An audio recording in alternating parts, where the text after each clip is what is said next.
Более 70 исследовательских работ со всей республики представили экспертам на республиканских детских и юношеских образовательных стефановских чтениях. В этом году их посвятили столетию Коми, 625-летию представления святителя Стефана Пермского и 800-летию со дня рождения святого благоверного князя Александра Невского. В конференции участвуют школьники, студенты вузов и СУЗов. В этом году секцию придумали и для педагогов. Елена Кононова подробнее.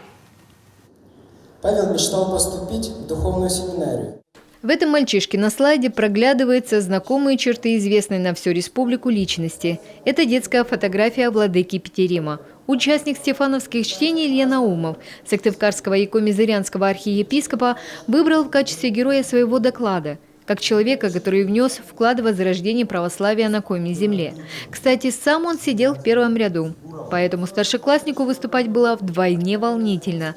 Хотя Илья готовился основательно, изучал его книги, диссертации, а самый интересный момент в его жизни узнал в личной беседе с ним. Владыка Петерим сам мастерил купол для колокольни и ставил на него 4-метровый крест. Мне кажется, это очень тяжело.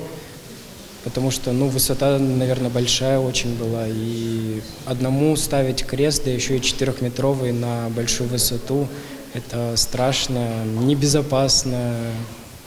Это многого стоит, это геройский поступок.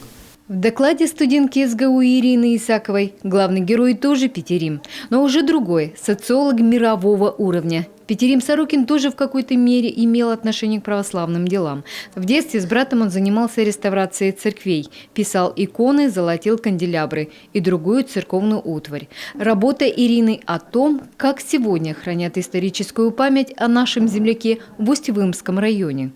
Это, безусловно, очень интересный человек. То, что он учился в Гамской второклассной школе, это сам по себе уже интересный факт. В этой школе сейчас находится музей истории народного образования. И что интересно, что в этой же школе учился также и другой известный человек республики Коми, это Дмитрий Батиев. Я просто хочу донести людям все, что я знаю о Петериме Сорокине, то есть, возможно, те события из его жизни, которые еще не знают. Это моя цель главная. Здесь исследовательские работы не только о святителях Коми-края, но и про исторические судьбы монастырей, фольклор Коми-народа, топонимику Усинского района или, например, айконимы и гидронимы села Слобода. Всю самую интересную информацию докладчикам надо умудриться донести за 10 минут. Чтения каждый год у нас меняют свою тематику. В зависимости от того, какие у нас на злобу дня какие-то приоритетные праздники. В этом году чтения посвящены 625-летию со дня Успения Стефана Пермского, 100-летию Республики Коми и 800-летию со дня рождения Александра Невского, святого Александра Невского. Эти все три направления, они очень важны как раз в содержании духовно-нравственного воспитания наших обучающихся, наших воспитанников, наших детей. Стефановские чтения школьников и студентов собирают уже 16-й раз.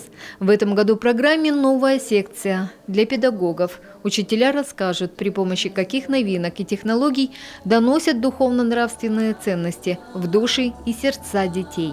Самые лучшие доклады отметят дипломами и подарками. Елена Кононова, Олег Костромин, телеканал Юрган.